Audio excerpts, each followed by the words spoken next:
بسم اللہ الرحمن الرحیم۔ شروع اللہ کے نام سے جو بڑا مہربان اور نہایت رحم کرنے والا ہے۔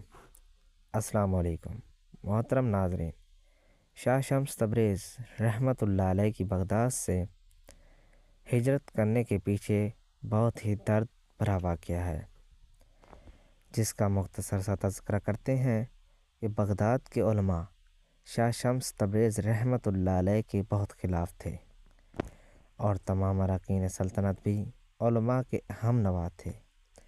انجام کار کے بادشاہ کی مرضی کے خلاف بھرے مجمع میں حضرت شمس تبریز رحمۃ اللہ علیہ کی کھال کھینچ لی گئی اور اس حالت میں بغداد سے نکال دیا گیا کہ پورا جسم لہولوان تھا۔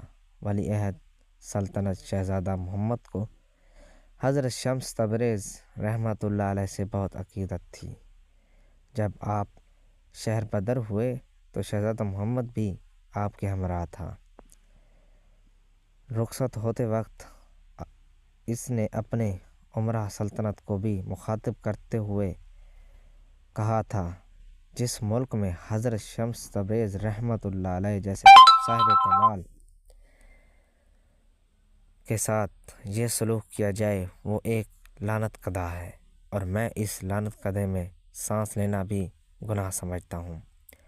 یہ کہہ کر شہزادہ محمد حضرت شمس تبریز رحمۃ اللہ علیہ کے ساتھ بغداد کی حدود سے نکل گیا۔ بغداد سے نکل کر حضرت شمس تبریز رحمۃ اللہ علیہ نے ہندوستان کا رخ کیا اور طویل مسافت طے کر کے ملتان پہنچے، اور پھر اسی تاریخی شہر میں سکونت پذیر ہو گئے۔ حضرت شمس تبریز رحمۃ اللہ علیہ سے اہل بغداد کی طرح ملتان کے لوگوں نے بھی شدید مخالفت کی۔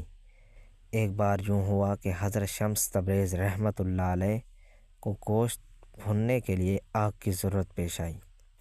آپ نے شہزادہ محمد کو آگ لینے کے لیے بھیجا، مگر پورے شہر میں کسی نے آگ نہیں دی۔ ایک سنگ شخص نے شہزادے کو اتنا مارا کہ اس کے چہرے پر زخموں کے نشانات ابھر آئے۔ یہ کیا؟ حضرت شمس تبریز رحمۃ اللہ علیہ نے شہزادے کی طرف دیکھتے ہوئے کہا، تم تو آگ لینے گئے تھے۔ شہزادہ محمد نے پورا واقعہ سنایا تو حضرت شمس تبریز رحمۃ اللہ علیہ کو جلال آ گیا۔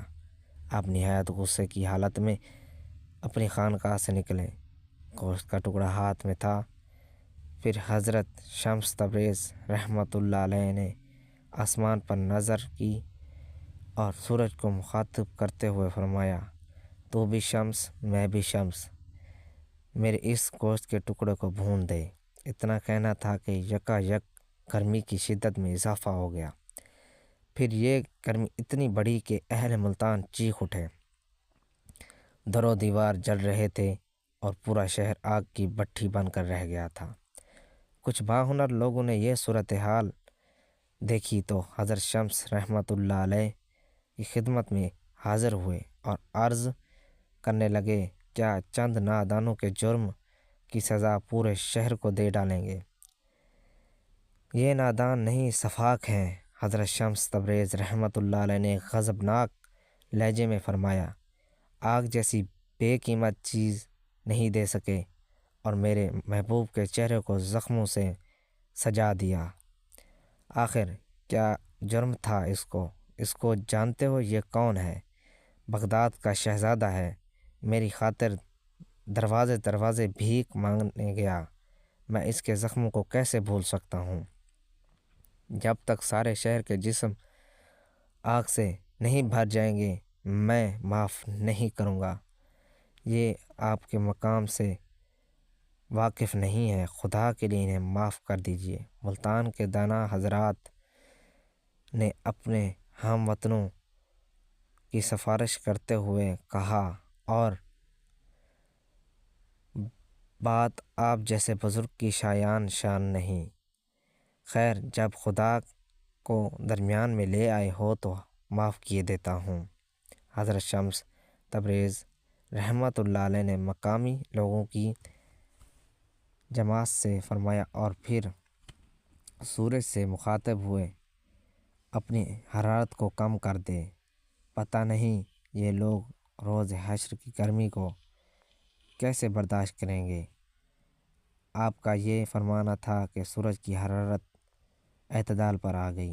خدا ہی جانتا ہے یہ واقعہ کس طرح پیش آیا تھا، مگر عوام ملتان کی گرمی کو اس واقعے کا نتیجہ سمجھتی ہے۔